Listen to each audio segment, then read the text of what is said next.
Thank you for joining us today. I just want to preface the beginning of this webinar with that we intend this webinar to be interactive, and so we'll pause for questions kind of throughout the webinar. But if you do have questions, feel free to drop your messages or your questions in the Q&A, and then when we hit some of the stopping points, I'll read those out for folks, and then we'll answer those live. So I will hand it over to Jennifer Gardner to get us going. Great, thanks, Melissa. Welcome, everybody. Thanks for joining our webinar on Proposition 123. I'd like to just kind of introduce who is on the phone here from our perspective, so you know who's kind of available to answer questions throughout the webinar. I'm Jennifer Gardner with Logan Simpson, and Melissa Ruth, who was just speaking, is also with Logan Simpson. And then we have Sarah McLean with Western Spaces. We're a group of consultants that were hired by DOLA to help facilitate a series of webinars and technical assistance to help you all, the wonderful municipalities of Colorado, understand how to navigate this Proposition 123. So in addition to our team, we have from the Department of Housing, we have Mo Misko and Connor Everson. From DOLA, we have Robin DeFalco and Andy Hill. We also have joining us from CHAFA, Jerry-Lynn Francis. And then I believe by phone at some point during the webinar, we'll have Hillary Cooper from OEdit joining us. So hopefully that'll help kind of give all of you a good sample of who all is on the phone today. So for this meeting today, if you could go to the agenda. We're going to do an overview of what Proposition 123 is and how the dedicated funding works. Then we're going to kick it off with a little bit more explanation of how you develop your baseline and file your commitment, and then how compliance and fast track approval will work, and go over some additional resources and technical assistance that will be available throughout your process. So we just really quickly wanted to let you all know who the key players are in this whole program and in this webinar today. And really the big key player is you, the municipalities. So don't lose track of that. But just as you hear us shooting off acronyms throughout the presentation today, most of you know most of these, but just to make sure everyone's on the same page, we have DOLA is the Department of Local Affairs. Under DOLA is the Department of Housing and the Department of Local Government, DLG. OEdit is the Office of Economic Development and International Trade. And then CHAFA, the Colorado Housing and Finance Authority.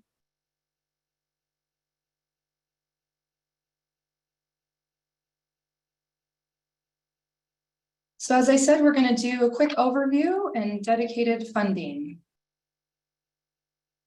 So Proposition 123, what is it? I think a lot of folks have heard about Proposition 123 and generally know what it is, but it was approved by Colorado voters in 2022 as a form of,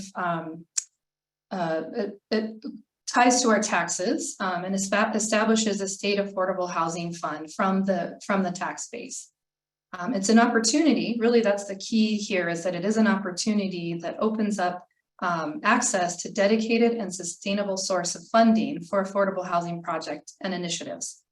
This is available, it's not just for municipalities, it is the municipalities that unlock that funding, but the funding is available for municipalities, counties, and tribal governments, for-profit, nonprofit developers, and housing authorities. Any nonprofits that are trying to crack the nut of the affordable housing crisis, and other third-party agencies or folks. So again, it's not just available to the municipalities, it's the municipalities and anyone else that's trying to achieve affordable housing.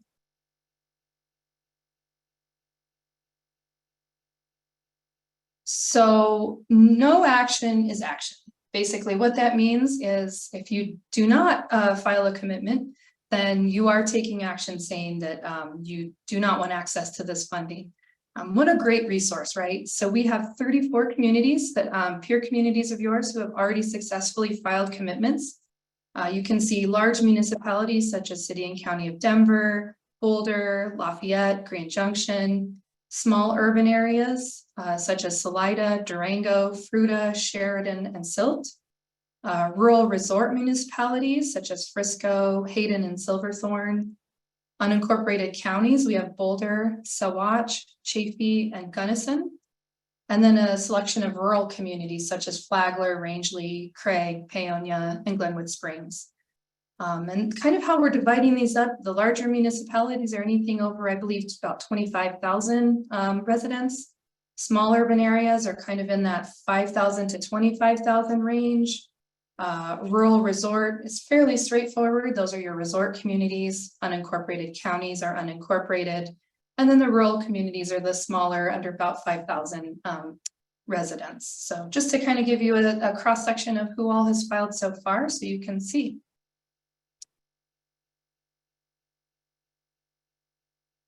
So this funding that's available to us, we wanted to kind of lay out how it's divided up. So in the June 2023 forecast, we have some numbers in right now for the first allotment of this money. Came out to be about $160 million. The estimation for the next fiscal year, 2023 to 2024, is about $318 million. So we're talking about a good chunk of money here. That is going to be divided up among many different projects and entities. But the way that money divides up is OEDIT receives 60% of the funds for Affordable Housing Financing Fund. That is estimated to be about $96 million in year one and $190 million in year two. The Department of Housing will receive 40% of that pool of funding for affordable housing support, expected to be about $64 million in year one and $127 million in year two.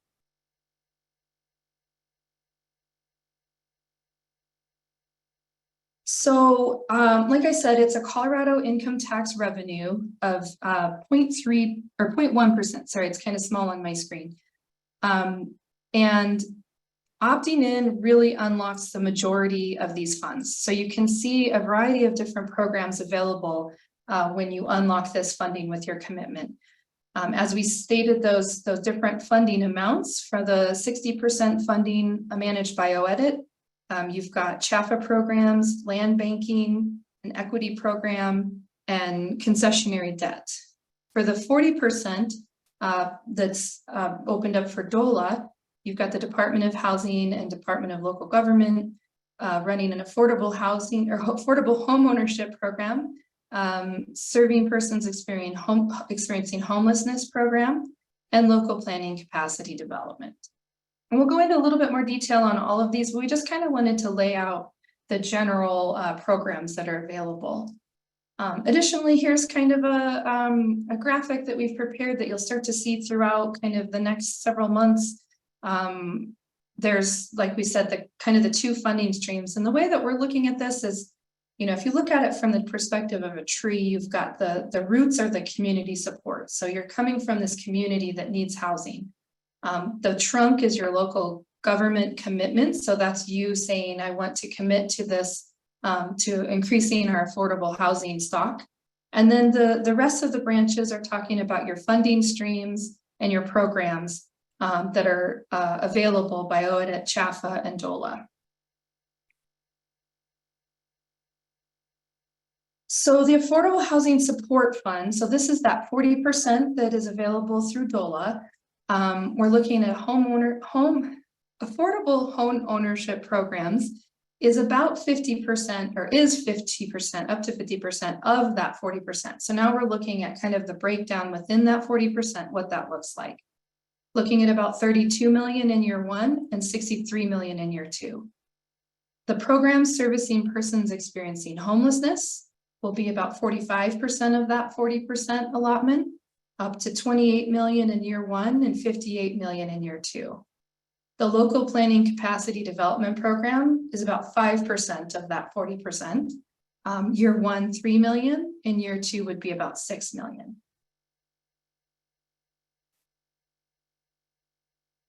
Now I'm going to actually toss this over to Jerry Lynn to talk a little bit more about the OEDIT portion of the funding.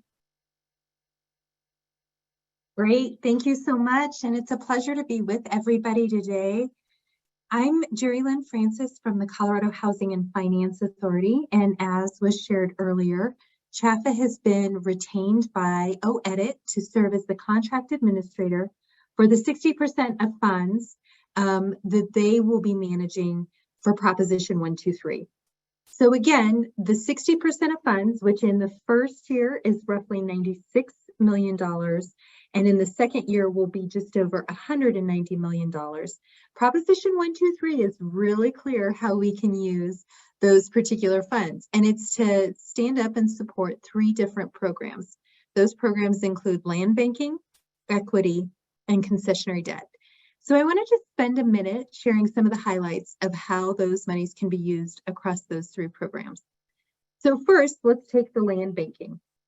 Of the 60% of money that we have available to us from Prop 123, we can use 15 to 25% of that to support land banking. And the whole goal on the land banking program is exactly how it sounds. It really is to help local governments or tribal governments, including public housing authorities, or nonprofits who have a demonstrated history of providing affordable housing with either grants or loans to acquire and preserve land that in the future will be used for the development of affordable housing. So we can specifically make grants available to local or tribal governments, including public housing authorities, or we can make loans that may be forgiven if certain performance metrics are met to nonprofits.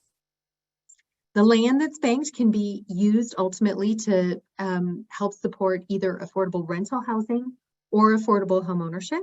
So either future use is eligible. Mixed use is also allowed so long as the predominant use of the space will be used for affordable housing. Again, either for rent or for sale, but we know that there might be some commercial, there might be some parks or recreation that can be allowed for a limited portion, again, just so long as the predominant use is that affordable housing.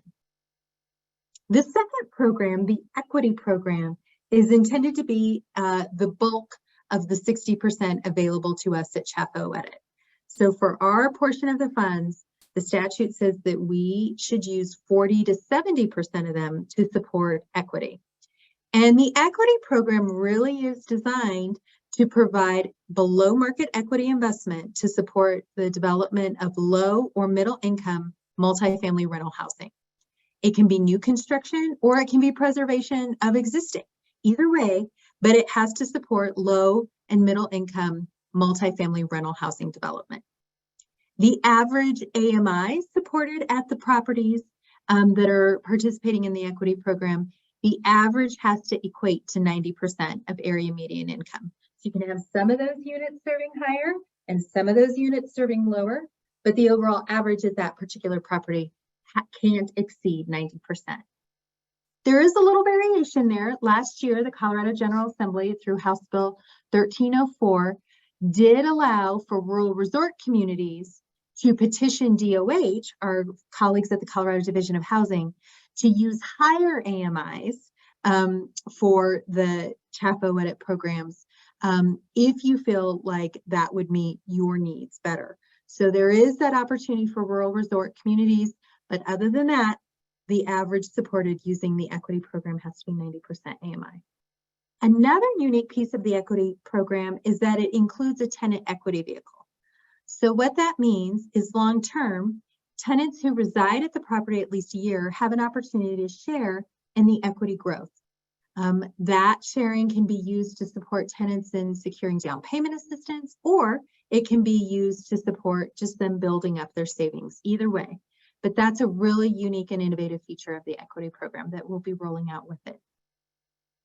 The third and final use for the CHFA OEDIT programs is concessionary debt. And we can use between 15 and 35% of our funding available to us to support this concessionary debt. And what does that mean? It means we're charged with making below market financing available to support eligible uses authorized in the measure. And there are 4 of those. So we can use concessionary debt to help support finance for either new construction or preservation, so that's use 1 and 2, for low or middle income multifamily rental housing developments. So again, low and middle income multifamily rental housing developments, either new construction or preservation, debt financing for those is available under our concessionary debt program. We can also use concessionary debt to make loans to LIHTC eligible developments for either gap financing or pre-development use. So that is another way that we can leverage these concessionary debt dollars. And then the fourth and final way is to make financing available to modular and factory build housing manufacturers. So this is not necessarily a project itself, but more so the manufacturer and helping support that industry that's going to be so key to us here in Colorado for helping to create new, innovative, and environmentally friendly affordable housing stock for us here in the state. Under the concessionary debt program, with the exception of the modular factory build manufacturers, the tenants who are residing at those properties who are supported, again, whether it's the LIHTC pre-development or gap financing, or whether or not it's the low and middle income projects, the tenants residing in those properties have to earn an average of 60% of area median income. Again, that means that some of the units can serve higher AMIs, some can serve lower AMIs, but altogether, the average has to equate to 60. And once again, those rural resort communities in the state, because the legislation passed last session, have the opportunity to petition to use higher AMIs. The modular program is a bit unique because, again, it doesn't have those AMIs. And it's also one of the few programs under Prop 123 that doesn't require local government opt-in. All the other programs will require local government opt-in in order for those developers, whether they're for-profit or nonprofit, or whether it's local government itself, to apply to use these funds. That will be a condition of eligibility. And it also, across all the programs, when we're making funding awards, the statute requires that we prioritize those projects that are achieving high density housing, mixed income housing, and projects that are consistent with the goal of environmental sustainability when we're making those considerations. And we know that there's a lot of differentiation across the state. You know, what means high density in certain parts of the state don't necessarily mean high density in other parts of the state. We understand, and we're going to take that into consideration as we're evaluating, but we do have these statutory priorities. So whatever is appropriate for the region will be what we look to, but we also have to keep in mind these priorities. All this information that I just shared and even more is available on our new website, Colorado Affordable Housing Financing Fund.com. You see it right there on the screen. Really encourage you to visit our website. There's opportunities to hear more information from prior engagement sessions that we've recorded, posted on the website, details, flyers, and links to opportunity to send us any questions, comments that you might have about any of the Affordable Housing Financing Fund programs. We're super excited to be a part of this process. Thanks for letting me be here with you today, and I'm happy to answer any questions. I'm going to turn it back over now. Great, thank you. So as Geraldine was talking about the different AMI levels associated with the OEDIT and CHAFA programs of land banking, concessionary debt, equity, and then the land banking for homeownership projects in that 60 to 100% AMI range, the Department of Housing funding sources are looking for the homeownership program, grants and loans, and mobile home parks in the 100% AMI range, an affordable homeownership program, down payment assistance in the 120% AMI range. And this is really important to remember because I think a lot of people think of affordable housing in those lower AMIs, and this program is really targeted to help cover kind of that middle in the 60, 80 to 120% range. So just keep that in mind as we're moving forward. And now actually we're going to pause for some questions on kind of this basic overall information that we've been going over. So Melissa, would you like to, do we have any questions in the Q&A or chat that we'd like to put forward at this moment? We do not have any questions in the Q&A or chat. And a quick asterisk on this graphic, the OEDIT programs are, as mentioned, they are managed also by CHAFA. So that was an edit that was made that apparently is not showing up in this graphic. So I wanted to make that quick clarification. Oh, we do have one. John Whiting asks, when will grants from DOLA become available? I'll answer that question. This is Mo Miskell from the Division of Housing. John, great question. We actually are rolling in the Prop 123 funds into existing programs. And that means that funding has been available since July 1st. Well, the programs have been in existence since prior to July 1st, but as soon as we got the funding, we rolled into those programs. So for entities that have applied for some of our funding, and that funding is for projects occurring in a local government jurisdiction that has opted in. Some of those projects are being tapped and being informed, those applicants, that they are eligible for funding from Prop 123. You mind if I ask a follow-up question and with voice text? Okay. So just so I understand this, so local governments are required to file a commitment for this funding by November 1st. What is the vehicle for us receiving or knowing how much we're going to receive of the funding? So if a council member asked me, great, we want to commit to this, how much are we going to get? What are we applying for? I don't really know what to tell them exactly. That's a great question, John. The commitment is not tied into funding itself. The commitment unlocks funding for applicants for the specific programs, right? So if you, local government X, are applying for one of the programs under DOLA or one of the programs under OEDA CHAFA, you would have to commit to unlock those funds for you to apply to one of those programs. But if you yourself are not interested in applying, your commitment would unlock the ability for someone else that's eligible to apply for those funds. But by you committing does not mean you get an allocation of those funds. Does that make sense? Kind of. So if we commit and you said then we have to apply, what is the vehicle for applying? So there'd be different application process. So for now, if you go on our website, you would see we've got different programs that are currently available either under home ownership or homelessness, and you would be applying for those programs. But they have different frequencies and there are different types of programs. So there's some that have a monthly occurrence, some are quarterly, some have already been rolled out as far as the application process, and we were just waiting for some more of this money to become available in the form of Prop 123 funds to be available for those that already applied. So it just depends. And of course, as Jerry Lynn mentioned, CHAFA OEDA, they're specifically rolling out new programs, some of which have been rolled out. Land banking, for example, where they're taking letters of interest, right? But they have additional ones forthcoming as well. So it just really depends. I would encourage you to visit our specific websites for those details about what programs are currently available, the timing, and how you go about applying. Sure. But the commitment itself is different. The process of commitment is very much different, and that's what we're really talking about today. Oh, okay. All right. So I'll stop talking. Thank you for your time. If someone from your team, so we're on the Prop 123 DOLA page and we don't see any grants that we can apply to. So someone on your team could drop the link in the chat to how we apply for those funds. That'd be great. Thank you. Absolutely. We'll do. That's actually a separate website. That Prop 123 website is dedicated to the implementation of the baseline setting and the commitment process. But I'll definitely send you the link to our regular DOH page for the funding opportunities. Okay. Thank you very much. Appreciate it. Yeah. Thank you, John.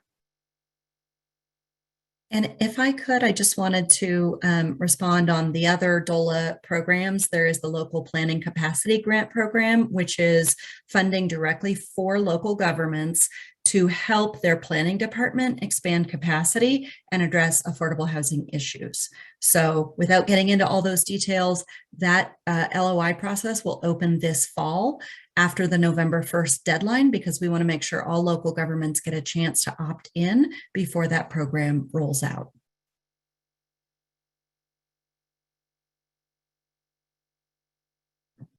Great. We do have two more questions that popped up in the chat. One of them has been answered. Question from Melissa Berry asking, when you say the average is to be 90 or 60% AMI, is that exactly that percentage or up to that percentage? And the response is the average cannot exceed 90% AMI for the equity or 60% AMI for the concessionary debt programs, not excluding modular. And then, perfect. One more question here, and then we'll keep going. Question from MJ Adams. Is there any flexibility to increase the per unit subsidy with existing programs, given how construction costs have increased?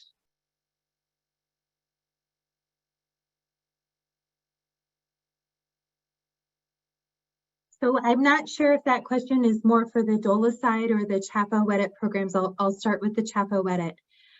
So each of the different programs, whether it's land banking, concessionary debt, its different sub-programs or equity, there's different funding limitations for each of those. And I think rather than go through, what I would do is suggest visiting our website, coloradoaffordablehousingfinancingfund.com. And encourage you to review those program fact sheets for those details. As Mo said earlier, the land banking program is the first one we've had the pleasure to open. That did open up earlier this summer. We are currently accepting LOIs for folks who intend to apply for those proceeds. It's really just going to give us a feel how many people are interested in that right now. We'll accept those through August 21st. The other two programs, concessionary debt and equity, are still under development. So really appreciate the comment. Super helpful as we keep that in mind as we're continuing program development, and always welcome you to send us an email, and our emails are available on that website. I'll put mine in the chat as well. If you have specific funding amounts available for any of those programs. So thank you so much for the question.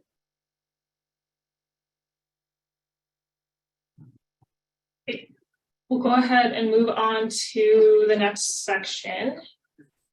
Feel free to, though, continue dropping questions in the chat or on the Q&A, and we'll do our best to answer those as we move through. And then as we have pauses, we'll read some of them out loud for folks who aren't looking at the chat and for the recording. So you've heard about the funding, and now hopefully you're thinking, this is a great resource. How do I go about unlocking these funds? What steps do I need to take? So the first step is going to be establishing your baseline. And we want to give you just sort of, this is a high level overview without trying to make it seem too complicated. The first thing you're going to do is you're going to choose your median income. You have three choices for this: the area median income, the median family income, and the state median income. And Connor, following this slide, is going to walk you through some of the tools available to look at how that changes what your baseline is. The next step is, once you've established what income you're going to use either HUD CHAS data or American Community Survey data to look where your households fall on that income spectrum, what AMI different households fall at. And from that, you're going to choose the households that are affordable for people in ownership up to 100% AMI, and in rental up to 60% AMI. And affordable is defined as no more than 30% of monthly household income toward housing payment. And that's going to give you your baseline number. And with your baseline number, you can then take the next step, which is a separate step, to file a commitment. And that commitment will be committing to increase by 9% in 3 years, increase your baseline. So what is the local government commitment, right? So I just said increase by average of 9% over 3 years. And this is going to include new construction or existing units that are converted from market rate to affordable. The deadline to file is November 1st. And again, increase by at least 9% by December 31st, 2026. So first step 1, baseline calculation. 2, commitment filing. Once you file your commitment and it is accepted, you can begin counting units toward your goal. So if you file prior to November 1st, you can count units produced prior to then after your commitment is accepted. So I'm going to hand it over to Connor here, and he's going to give you some examples of the tools that are available to you to establish your baseline. Thanks, Sarah. So when the proposition was first being implemented back in the winter of this year, we published our first reference materials on potential baseline options for localities. The first of this was the affordable housing baseline reference data table that we have here. And we received a lot of great feedback on this spreadsheet that can really be divided into two parts. That the baseline options on this spreadsheet were insufficiently precise. They didn't give localities with the detail that they needed to really dive into their income earners and what their household incomes look like. And the second part was that this information was too old. With it being rooted from around 2019, it doesn't account for all of the changes that we've seen since the pandemic. So that means that as far as this group here, which is larger cities, we haven't seen many large cities using this spreadsheet for their commitment filings for those exact reasons that the requirements in statute combined with the methods that we used in this spreadsheet really come up with baselines that are not close to attainable for large localities. So we've mostly seen smaller population counties and smaller towns, even small cities, making use of this particular resource. And that's exactly why we came out with our baseline assistance tool on the next slide here. So the baseline assistance tool really gives us the complete flip side of those challenges with that reference data table. The baseline assistance tool allows folks to adjust for inflation so that you can account for those huge price increases.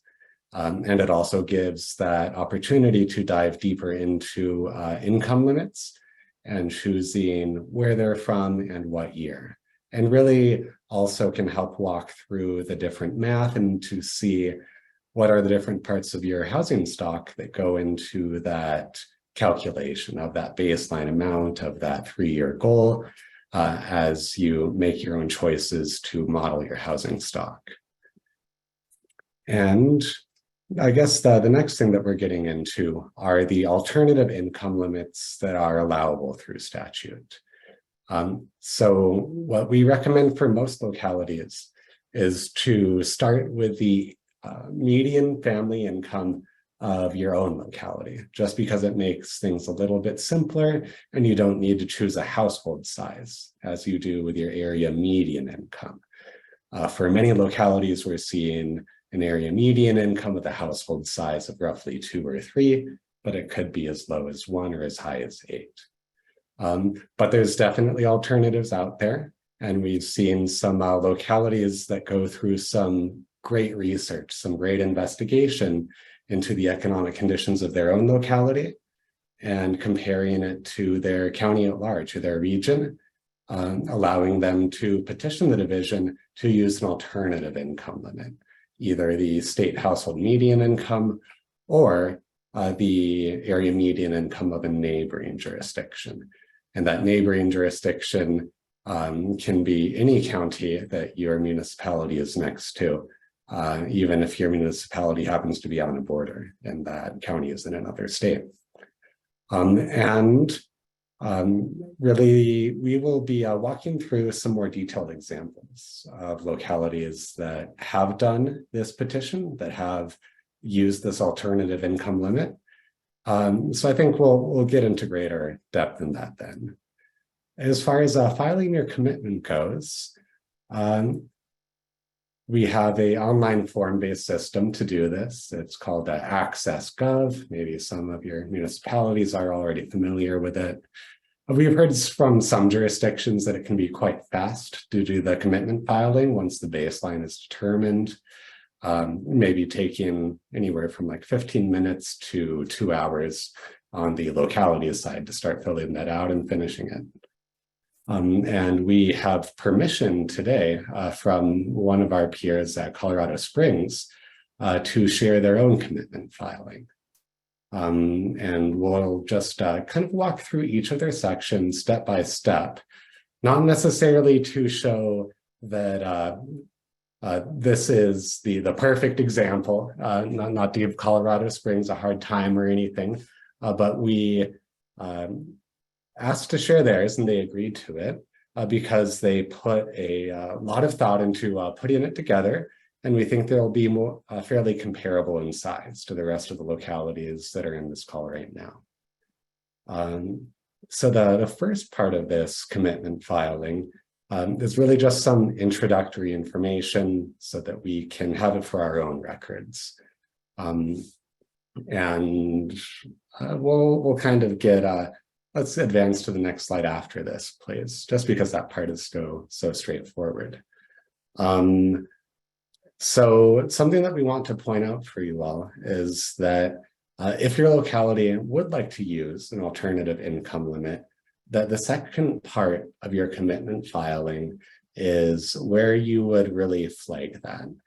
So of course, we suggest that localities start with using their own area median income of their own county as a good foundation. But if you do choose something else, the second part of the commitment filing is where you would flag that.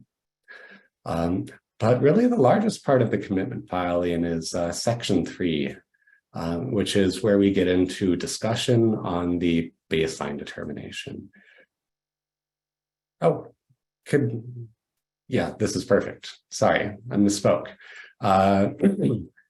This is the first time we have done one of these, so we are still getting a hang of this flow here. But why we really wanted to share Colorado Springs filing here is that each filing is different.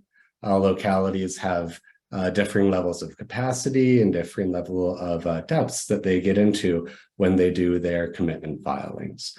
But what we want to highlight about the Colorado Springs one here is that they discuss where did their information come from. They use the baseline assistance tool. So we know that because it's state provided resources, that their data sources that they reference, their definitions of affordable housing, those comply with statute because the state resources comply with statute.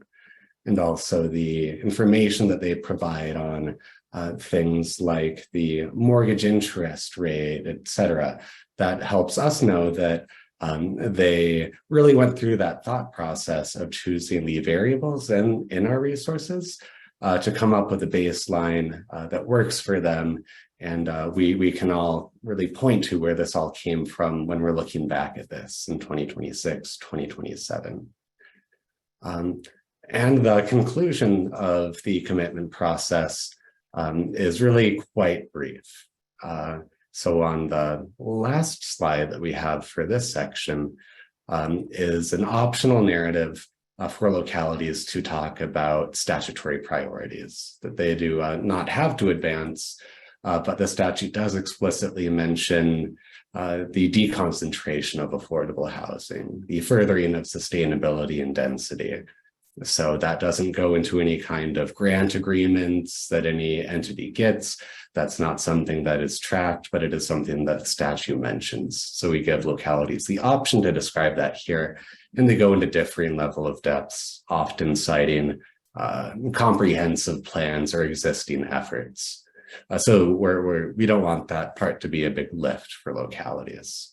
Another part that we do want to highlight, which is optional as well, but does help us at this state just kind of keep tabs on how implementation is going, is if your city is planning to collaborate with any other cities or counties in taking joint credit for those annual increases in affordable housing. So we want to really highlight that this is not a binding section. Any localities that want to take joint credit can do so however they see fit based on a written agreement. And that written agreement does not need to be executed or even drafted or thought of when this commitment is initially filed. This is really just helping us see what are folks thinking about so that we can keep that into our own consideration when we think about the next steps here, with our focus being on the commitments right now, but the other parts of implementation in the next few years. And I think that might be the conclusion of this section. Oh, actually, we have one last slide. Just reiterating the kind of highlights and the themes that we look over in commitments. So I think that's slide 35. Correct, thank you. So as you're going through your commitments, the things that we just want to kind of remind everyone of is what we as a state want to see in there is that the information in all the fields is correct. You know, we've seen just like a handful of filings where their baseline was really quite low, and after a little bit of back and forth, it was their 1 year goal that was put into the baseline box. So we really do that completeness review first while we're going through the filing to verify that everything is set on paper okay before we stow it away in the filing cabinet for the next few years. And another thing that we look at is that the information within the filing can really explicitly or implicitly state that the filing complies with statute, that we're referencing those statutorily required data sources to produce that baseline, and that all of the math that gets there is giving us that statutory definition of affordable housing and that totality of the affordable housing stock, even if a unit doesn't have a subsidy. The statute is really fairly prescriptive, so that is something that we look at. And we really do appreciate a brief description of methods. Localities often give maybe one paragraph or two, so it doesn't need to be exhaustive, but helping us know where everyone got to where they came from is helpful for us in the compliance determinations and can help the review go faster on both sides of things. And I think that takes us right to Grand Junction. And I guess just to preface things for Grand Junction before handing things off, is that the commitment filing does get a little more complex if we're making use of one of those alternative policies, right? The alternative income limit of a neighboring jurisdiction or the state median income, because there's that additional justification that's required per the state statute. And that's something that Grand Junction did in a way that we were quite impressed by, and we're glad that they are going to be here today to walk us through their thought process. But I think for the host folks, should we be kind of pausing here to go through questions before going to Grand Junction? Yes, so we're going to read a couple questions out that came through the chat. There's a couple long responses, but we did also drop in the links for each of the tools that were mentioned. So the baseline reference data table is in the chat, that link, the baseline assistance tool, in the commitment filing. So you can save those links if you want, or they will be up with the presentation later or on the Prop 123 website. Okay, the first question that came through was from Cheryl Steinberg. Can a government and an affordable housing building partner both apply for different parts of the same project in the same year? And the response was that there is no prohibition for leveraging different Prop 123 programs to support a specific project. For example, getting a local government grant for land banking and later on a developer applying for concessionary debt loan for the multifamily development that will ultimately be built on a land banking site. We do, however, have a goal to ensure resources are deployed across the state, so that will be a factor. The next question is from Bryce Matthews and says, when a unit counted, building permit, CO, or other, what are the implications if a government does not meet the 9%? And the question is, the response is a unit is counted at the building permit, so that affordable housing unit is counted at time of building permit. And we plan on conducting stakeholder meetings and provide clear guidance on how eligible units can be counted. This will take place sometime next month in September. And for the other question, The only implication for a local government not meeting its commitment to increase its baseline of affordable housing 9% over 3 years is to sit out for 1 year where no Prop 123 funds. It does not impact any other funding through any sources, just Prop 123 tied to a locality's commitment will be available for housing. After the 1 year is passed, they can reapply with a new commitment for 2-year timeframe using a new baseline and commitment to increase by 6% over the timeframe. Mo, is there anything you want to add to that response? No, you don't think it was long enough? Or thorough enough? I do want to revisit, okay, thanks. Sorry, my camera's off. I do want to revisit a chat from earlier. I was chatting with Hillary, who's on her phone, and she brought up a discussion that happened earlier, but I was actually responding to John's, following up with John on resources on an earlier conversation we had. So I missed that discussion. It was from Melissa Berry when she asked, when you say the average is to be 90% or 60% AMI, is it exactly that percentage or up to that percentage? I think somebody on our end responded, yes, it has to be exact, but I missed that conversation. I just want to make sure that when we're talking about AMIs and being exact, we're really talking about the baseline aspect of it. There is income averaging that can be allowed on the program side of things in AMIs. So I just want to make sure that that's clear. We don't want to conflate the two things. When we hear AMI, just remember there are specific AMIs, 60% rental, 100% home ownership. On the baseline, the affordable housing definition, where we're determining what your baseline affordable housing is, that is locked in at those numbers, right? But on the program side, you can do averaging and come to the benchmark set like the 90%, 60% outline through income averaging. So you may have some units that are actually less, you may have some units that are more, right? So just keep that in mind. Just want to make sure those are two separate and distinct things. Anyway, that was it. Thanks. Great, thanks for that clarification. We also had a comment or question from Arturo Fuentes that says, if our local government has not filed a commitment with DOH, will that prohibit the allocation of funds to a nonprofit in any of the programs described previously? And the response is that DOH's homeless program funds would still be available for nonprofit to apply for without a local government committing. However, for programs where the money follows the person rather than towards the affordable housing project, for example, building supportive housing. But the OEDIT and CHAFA funds related to funds for manufacturers of modular housing would not require that local government commitment. So those two programs would not, but the others would.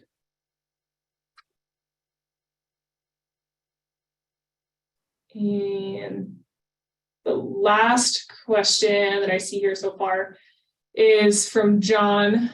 How are affordable unit allocated between one city building affordable units on the land they own located within another city? I can take that one. So it depends on the situation. If neither jurisdiction is committed, then no one counts it.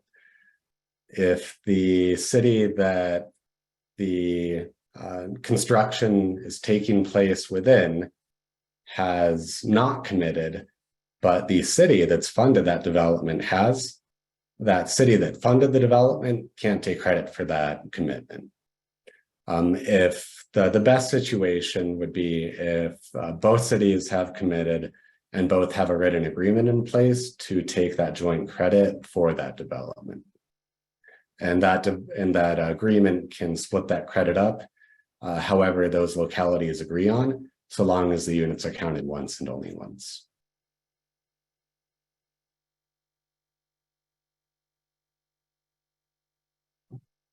Great. Are there any other questions on anything that we have covered so far?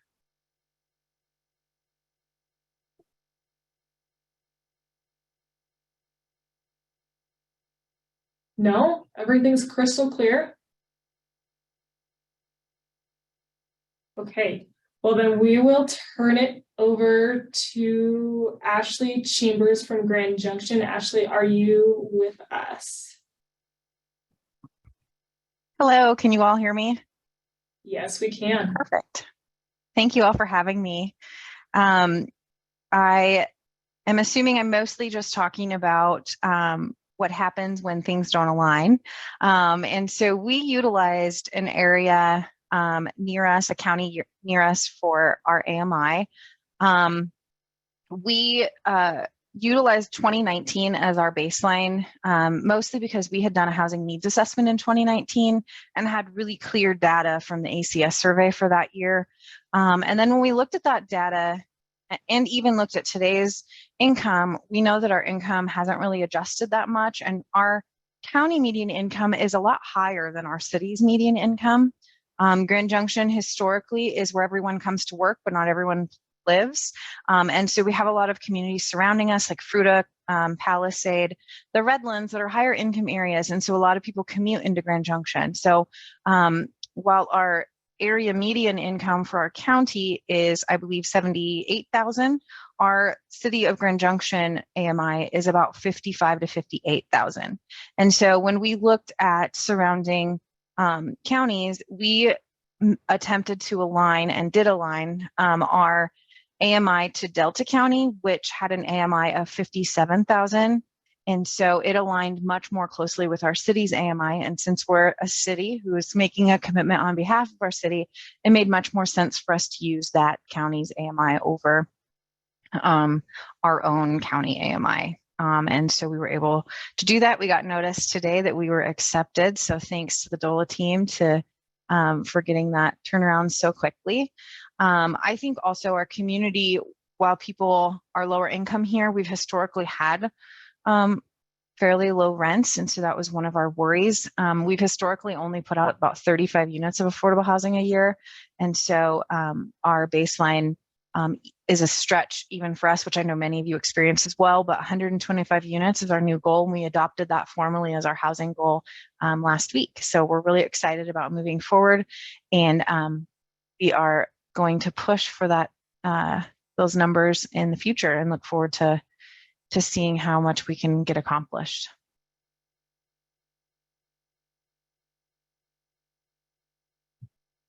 Great. Are there any questions for Ashley, either on the process that Grand Junction went through, or anything related to kind of their filing of their commitment?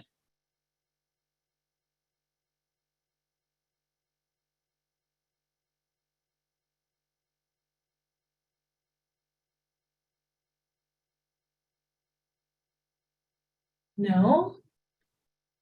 Feel free to unmute yourself if you do have a question.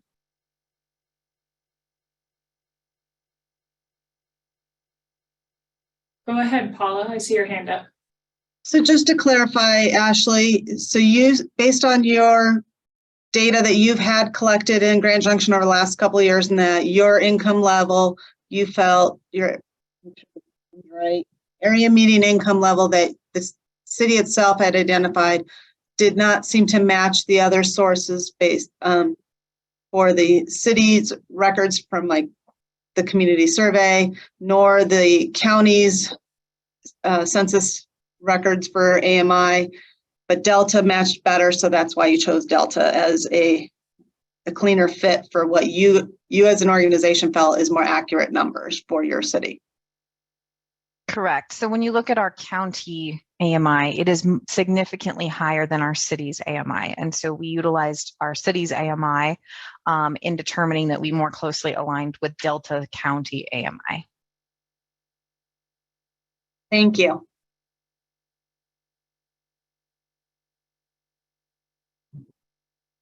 Thank you, Paula. Any other questions for Ashley?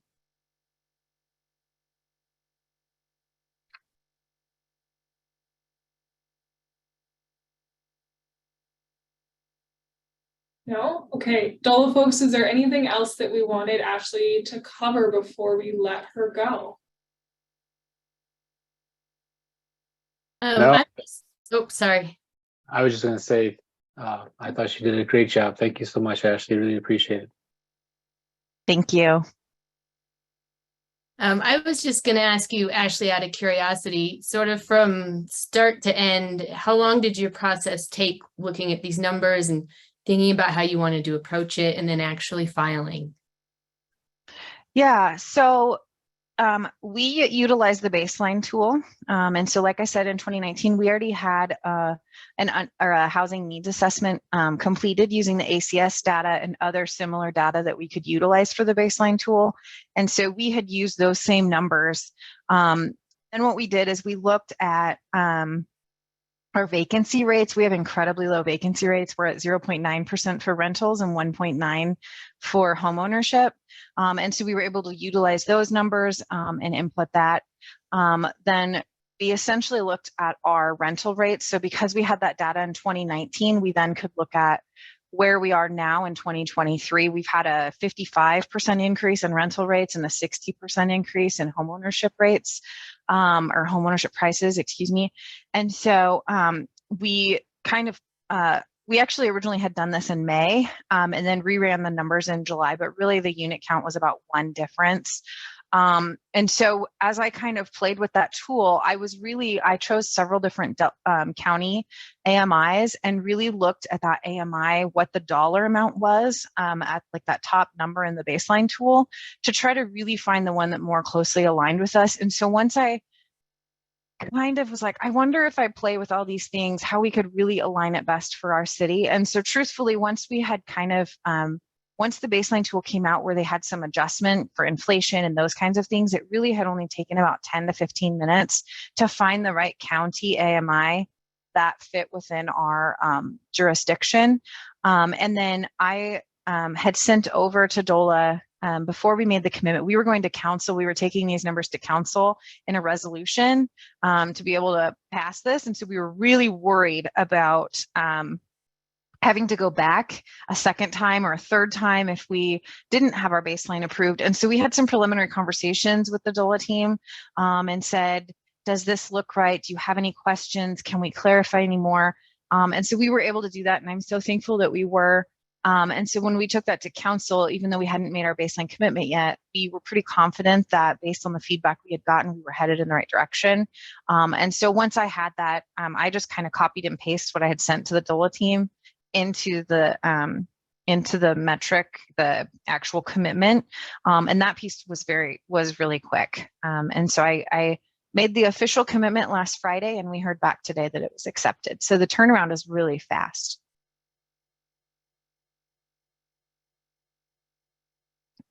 Thank you for sharing that. I think that's really helpful for other local or tribal governments that are considering working through this process to hear from someone who's actually been through it. So thank you. Thanks, Sarah. I wanted to also just comment. Thank you again, Ashley, for sharing your experience with your process. And because we've had this question pretty commonly from local governments about whether a resolution is required and what it should say. And so just to clarify that DOLA does not require that, the statute does not require that. If your internal city processes require you to do a resolution, that might be the appropriate approach in your case. But just so you know, it's not formally required by DOLA. It's just that commitment filing site.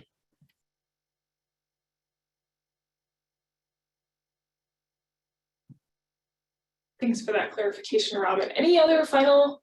Oh, Mo, go ahead. I see your hand is up. Thank you. Just want to pick up where Robin left off. She's absolutely spot on. Would like to make clear though, whatever the mechanism is for that local government to make this decision, it would be very helpful that that local government appoint one person to speak on its behalf.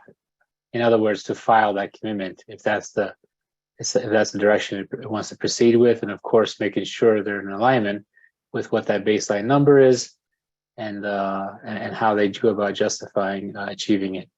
So just want to make sure that we all understand that just different people shouldn't be just going ahead and filing commitments. One person should be doing it on behalf of that local government. Thanks.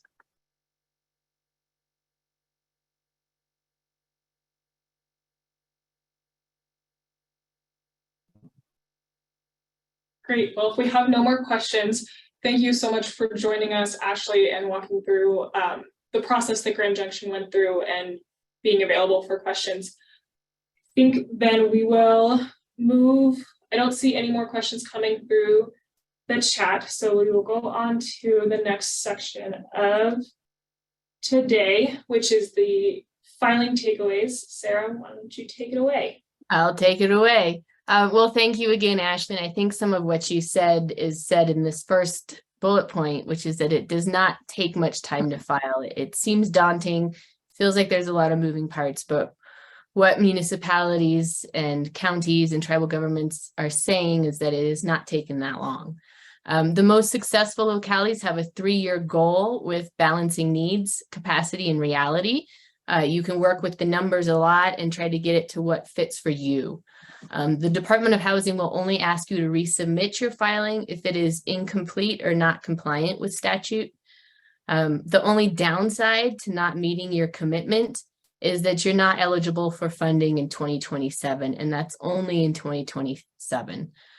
Funds are for local governments as well as third parties, developers, nonprofits, homeowners, residents. So filing this commitment and having it accepted will give all these parties access to start applying for funding.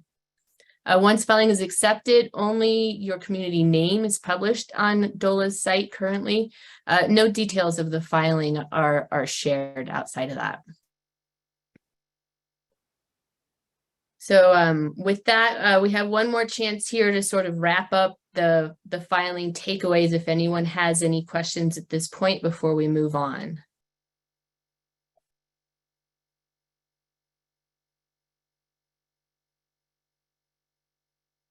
Paula, I had seen your question or your hand up earlier. Did you still have a question? I had a question for Ashley, if she's still available, or I just sent her a direct message, just asking what hearing meeting did she take her resolution to council? So we could look at that as an example. Yeah, I'm happy to answer that. We took our original, we went to a housing workshop. So we hosted a city council workshop that was all about housing issues with our new council. We had an election this last spring. And so it was kind of a big overview conversation. And so we talked with that council about the process they wanted us to take to make a commitment. And our council determined they wanted it to be a public facing conversation, and that the Prop 123 commitment they wanted to be available for the public to view, that was on the agenda, and that the city made a formal commitment. And so that's kind of how we did that. We took it to a council meeting a few days after our workshop. We knew that they were likely going to say that. And so we had the resolution ready on that Monday night workshop, and then we took it to council Wednesday, 2 days later. So it was a pretty fast turnaround, but yeah, and it went well. So we had a unanimous passing by council. They were all very supportive. Great. What was the date of that, so we could look at your agenda system to kind of get observe the experience? So the workshop was on, it was actually July 10th was the workshop.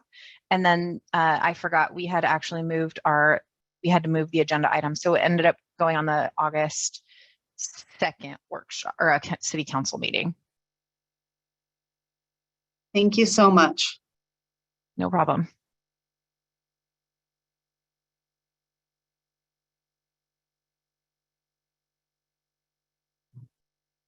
Any other questions? I don't see anything new in the chat, but feel free to raise your hand if you have any questions on the commitment filing, or again, anything we've kind of covered so far.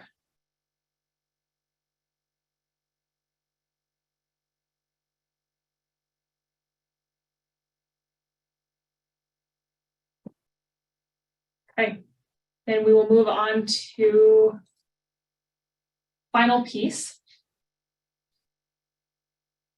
So yeah, we've covered a lot about how to opt in, how to file, establish your baseline, and file your commitment.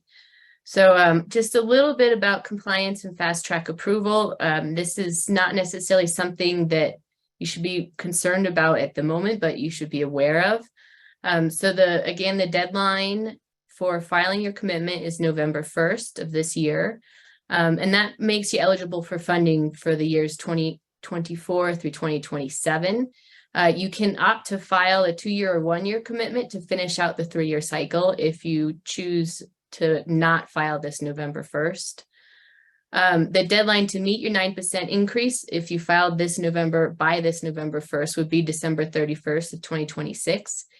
And new housing is included with that, as well as existing housing, which is converted from market rate to affordable with some mechanism to preserve affordability, such as a deed restriction or a LURA. And if you fail to achieve your commitment target, you become ineligible for funding in 2027 calendar year. But that's it. You can file again for a 2-year commitment November 1st of 2027 and be eligible for funding again in 2028. And DOLA is now currently developing guidance materials for how to track your commitment as you're building units and how to track that. So that will be forthcoming probably, I believe it was this fall. And they will be engaging stakeholders to establish that.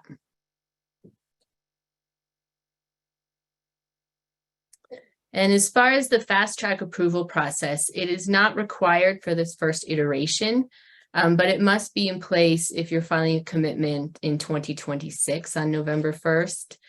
And that is developing a process to make a final decision on a complete application, which would be a special permit, variance, or other development permit that has 50% or more of units constituting affordable housing. And the one exception is that it does not apply to subdivisions. But establishing a process to do it within 90 calendar days, there is an option to extend for an additional 90 calendar days at the request of the developer, or for a review period required by another local government or agency where approval is required. And there's grant extensions for additional information or revisions, 30 days from response or 5 business days to respond.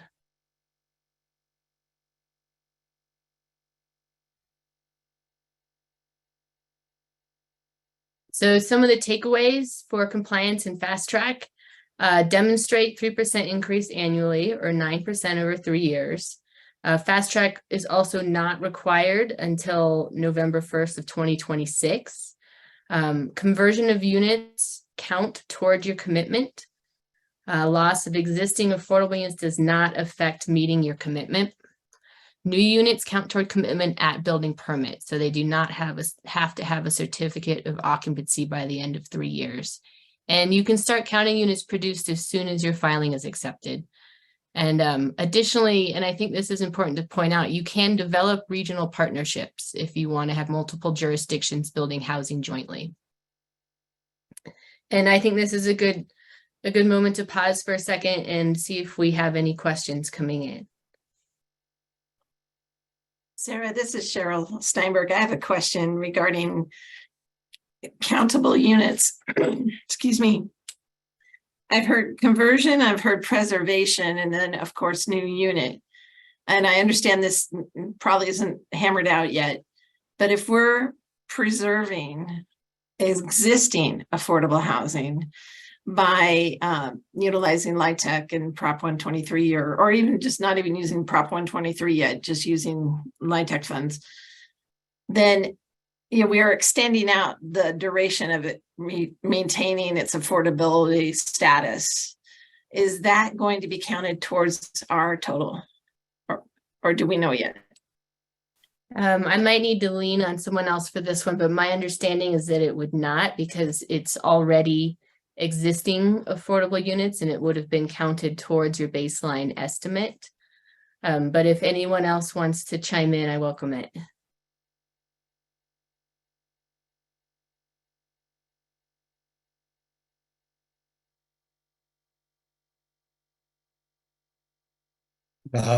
Only other part that I'll add is we're leaning towards likely not at this time. The statute is somewhat ambiguous in that part, but we're going to be having more discussion on those compliance and credit taking parts in the coming months and years. But I definitely agree with you, Cheryl, that there's some trade-offs there between focusing on the new production, but also the importance of maintaining those affordability restrictions on the existing units.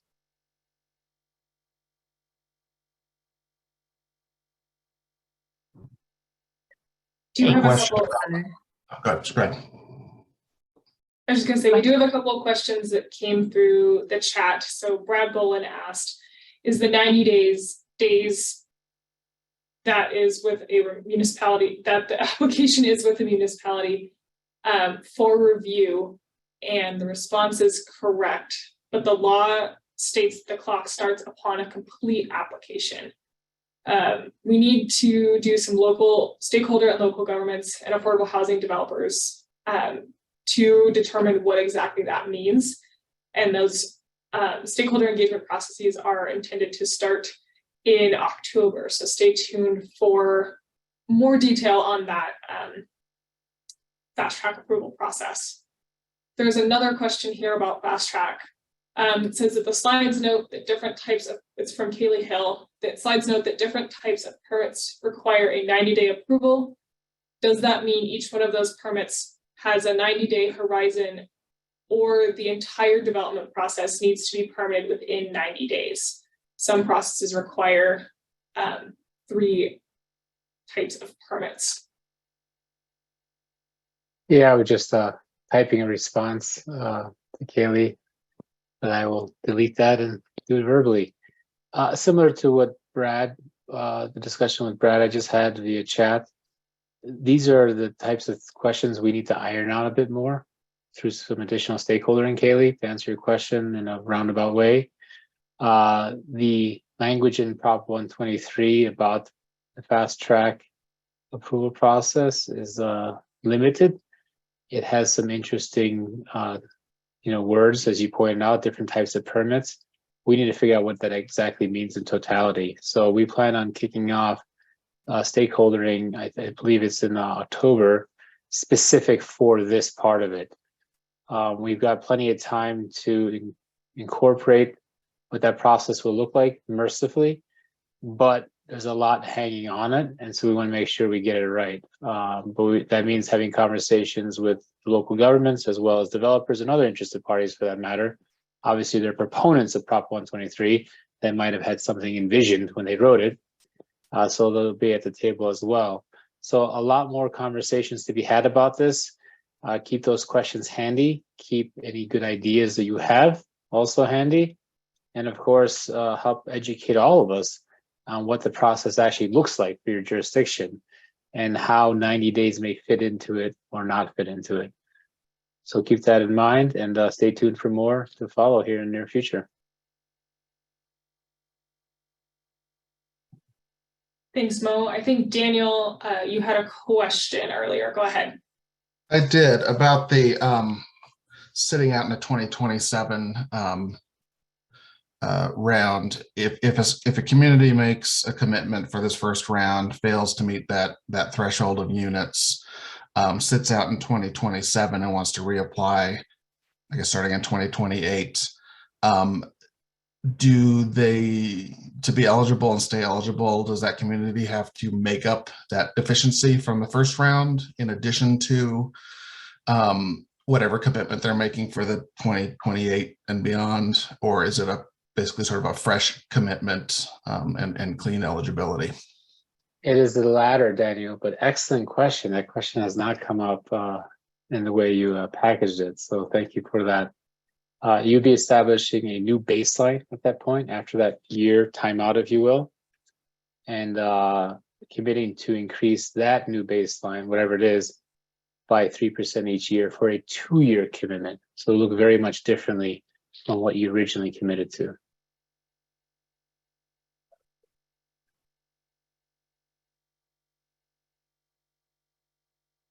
That help? Yes, thank you. That was perfect.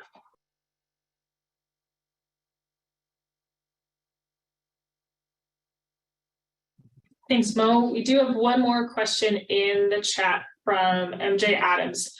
Is there any term of affordability expected for new units, i.e., especially home ownership units that might not have public funds in the project? MJ, are you able to elaborate a little bit on what you mean for this question?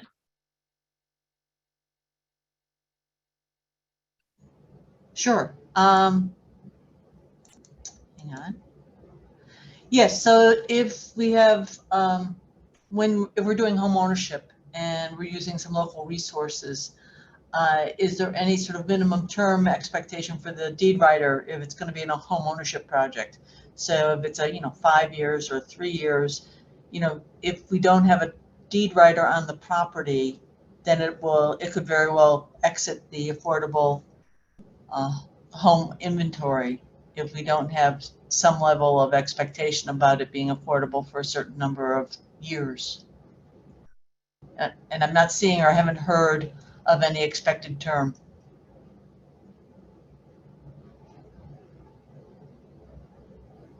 That's a great question.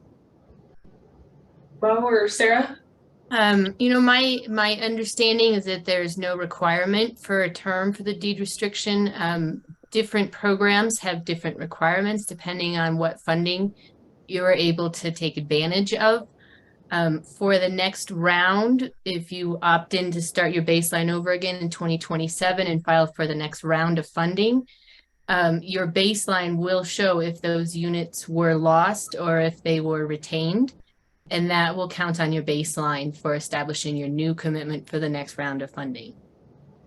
So we're going to get some additional guidance in terms of counting our units and sort of maintaining an update on the status of their affordability?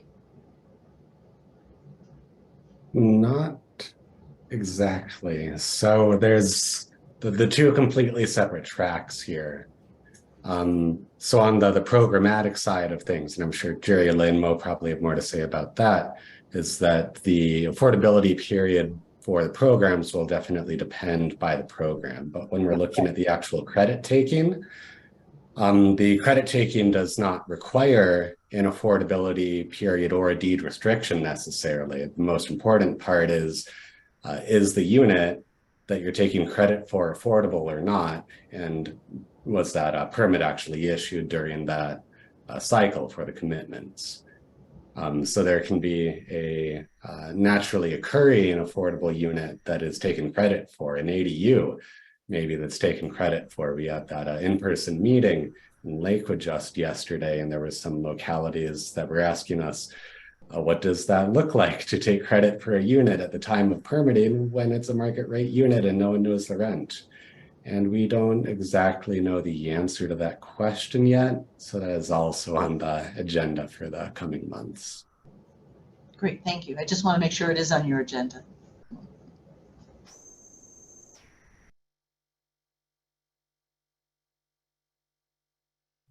Thanks, MJ and Connor. We did have a clarification in the chat. So the fast track approval conversations, all of that forthcoming information is planned for October, not for September. So stay tuned in October for those conversations. Any other? Oh, and the compliance discussions. So how to count units, all of that information. That's what will occur in September. So we have compliance in September and then fast track coming in October. Any other questions on compliance and fast track?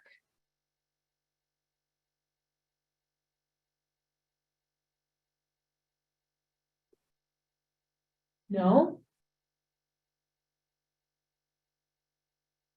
Hi, this is Cheryl again. I'll throw a question out there. Go ahead, Cheryl. I asked this back at the meeting in Lakewood.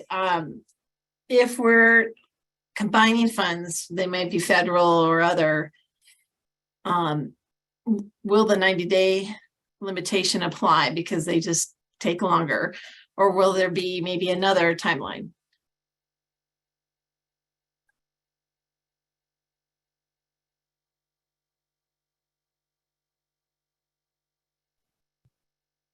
I'm sorry, I was responding to a chat. Could you repeat that unless somebody else heard and wants to respond? Sure. So I'm asking if we're going to be using on the project we're requesting Prop 123 funds for, if we're going to be using some federal funds like CDBG or home, or even a PAB, for example, will that 90-day fast track apply to that process, or can there be a different timeline because combining funds like this just takes more time? Well, if you plan on using Prop 123, well, if it's an affordable housing project, right, regardless of the funding, the way it's currently outlined, so 50% or more of the project are determined to be affordable housing. And of course, affordable housing as defined by this particular law, which is 60% rental and 100% home ownership. If it falls into that category, then there needs to be a fast track process for that particular project. But those are the type of questions I think we need to iron out in more detail when we talk about the fast track process itself. And those discussions will be happening in October in earnest. So please, Cheryl, I'll participate when that opportunity arises. Thank you. Could I ask, oh, sorry, go ahead. Oh, you might have the same thing, Robin, actually. I was just going to suggest that before we move too far from the topic of the number of years of deed restriction, I know that, DOH has some kind of standard, and CHAFA may have some as well. And if that was something that I saw Jerry Lynn had her hand up earlier and maybe could speak to, and maybe DOLA could clarify on what are the standard terms for deed restrictions or use covenants on your programs, I should say.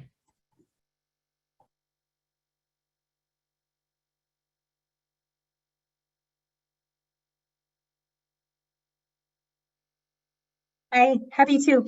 Sorry, and that's why I had my hand up earlier, because I wanted to clarify if the question earlier was more about any sort of deed restriction for a unit to count towards the baseline, which is very different from what the Prop 123 programs might require. So I think we got clarity on the first question, but to this one about the Prop 123 programs. So for the financing fund that CHAF is managing for OEdit, and I'm pulling up those guidelines right now so I can make reference to them. The only project that would have some kind of deed restriction on for sale, of course, would be the land banking, because the rest of them will all be only eligible for multifamily rental. So the deed restriction on land banking is, I believe, 20 years. I didn't find that exact part on the guidelines just yet while I was searching really quickly, but I'll do that while we're here on the call and put it in the chat. The other kinds of restrictions are still in development. So more to come on that for long-term land use restriction. Thanks for the question. And DOLA, DOH, I'll let you speak to the programs you're administering. Yeah, unfortunately, we don't have the subject matter expert on this call for the programmatic side as to whether or not any of our current programs, which we, as I mentioned, the Prop 123 funds will be absorbed into, what type of deed restriction requirements may be involved in any of those funding opportunities. But if anybody's interested in learning more about that, can connect you to the appropriate folks to have that discussion. Connor, unless you know off the top of your head. Yep. So sorry, we didn't think we're going to dive into the programs that deeply on this call, but for the next one, we'll make sure we have somebody from programs available.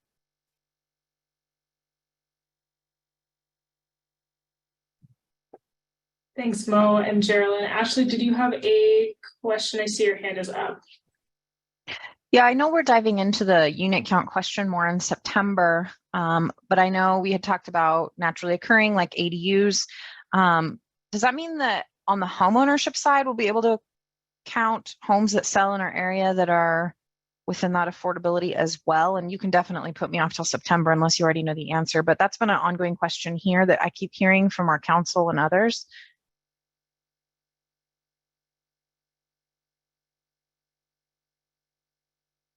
I had to think about that for a second because it's not one that we've gotten often just with home prices being so high. I think I'd be tempted to say yes if it's new construction and the home could be purchased at the income limit chosen for that commitment filing. Okay, so not if it's like just sold and purchased at a lower rate. We might have to look deeper into that one. Sorry, didn't mean to stump you.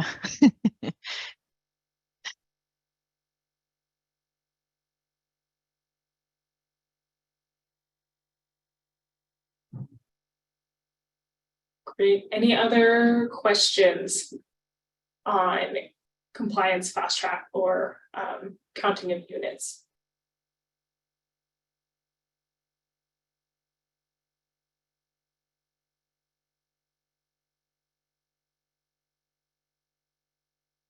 Okay. I think we have a few more slides, so I'll hand it back to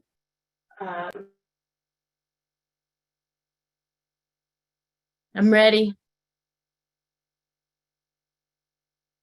Well, thank you all for your questions and for participating so far. We just want to highlight a few additional resources and technical assistance that will be made available.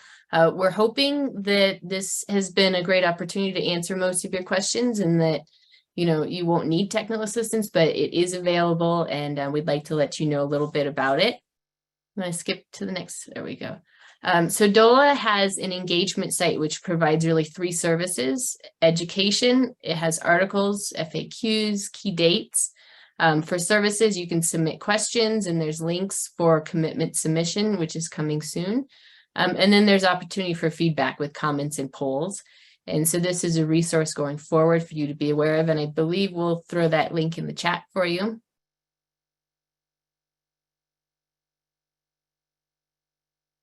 I'm going to go to the next one.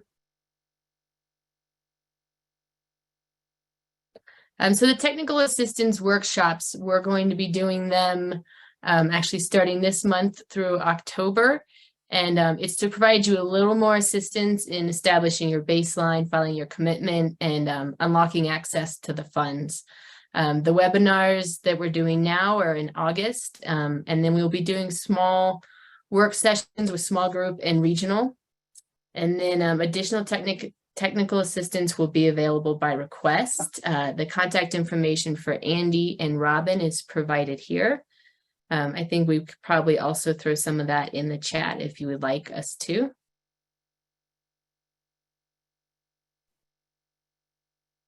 Andy, go to the next slide. Oh, could you just stay on the last slide for just a moment? Sure. I wanted to, yeah, Andy, you go ahead. Sorry about that. It took me a minute to raise my hand. Yeah, thank you for mentioning that. And I just want to elaborate a little bit more because some of you have actually requested technical assistance from us a while ago, and we are still working on grouping some of you into smaller groups for those technical assistance work sessions.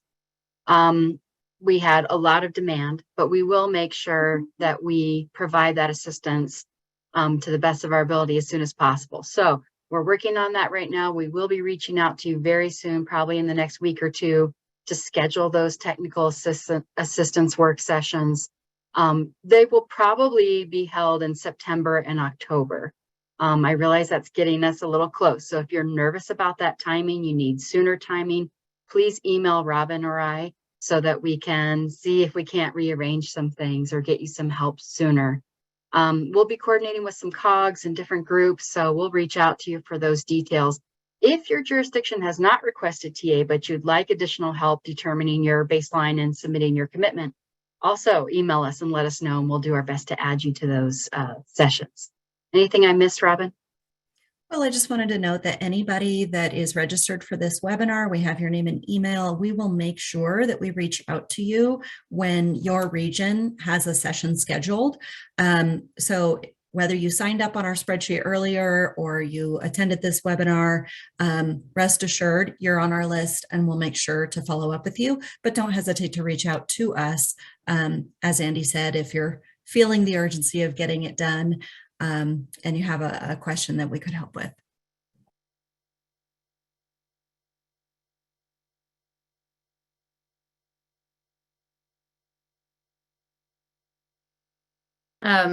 So just sort of lastly, we'd like to open this up to questions and answers for anything that we've discussed or not discussed so far. And then these are sort of some contact names for further questions going forward. And I know, Melissa, you're looking to see if there are any questions in the chat. We have one question from Shannon asking that regarding the affordability period question, monitoring is oftentimes a requirement to ensure that affordability is maintained. Will that be an eligible activity for the planning capacity grant program funds?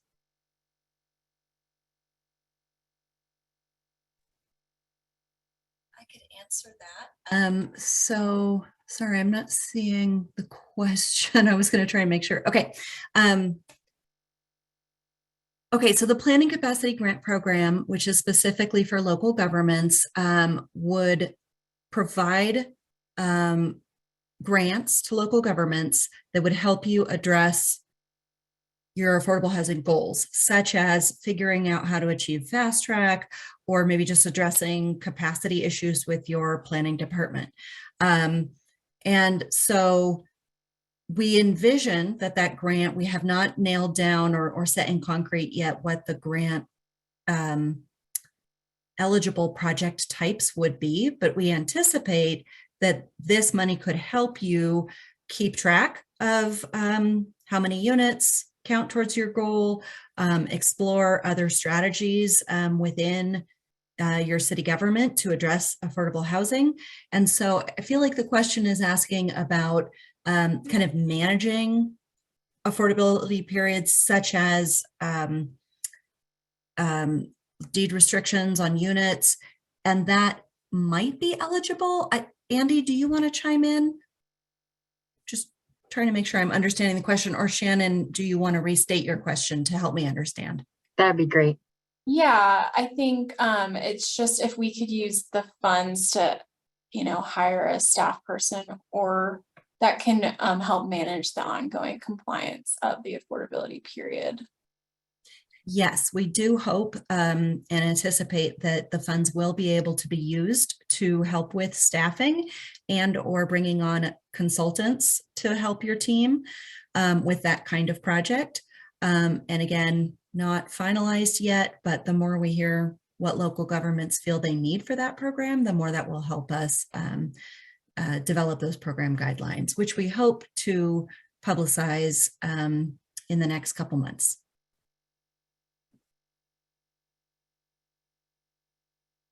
That grant program could also be used for software, for example, or any other systems or technology that might help you.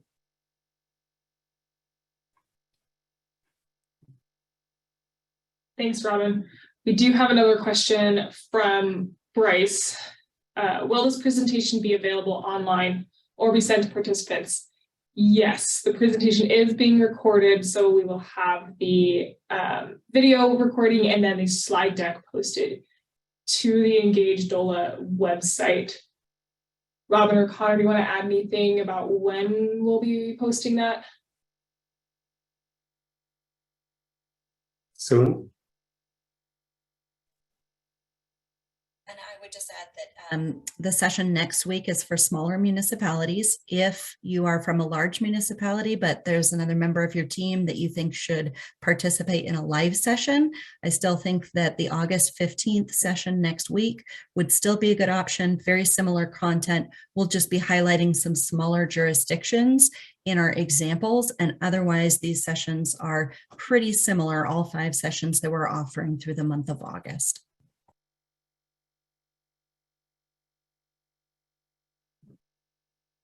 Thanks, Robin. We did put the link to the website in the chat, but just for the recording purposes, it is engage, ENGAGE, DOLA.org. /prop-123.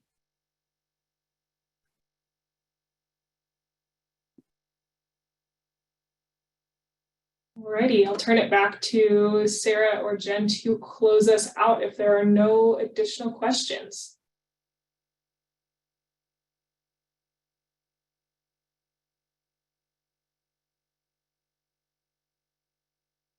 Well, just to wrap it up, we want to say thank you everyone for attending and providing your very thoughtful questions and giving us your time. Our overall goal really is to make sure that anyone who would like to be able to unlock these funds has the capacity to do so. So that's what our goal is, and that's why we're providing this assistance, and we're available going forward with technical assistance as well. Just to reiterate that we will be doing several more of these webinars for different size communities. But if you feel like you would like to hear other people's questions or think about what other size communities are considering, you're welcome to join. The next one is August 15th for small urban, followed by rural resort on August 18th, unincorporated counties on August 24th, and rural, which will be August 30th. So again, thank you from all of us.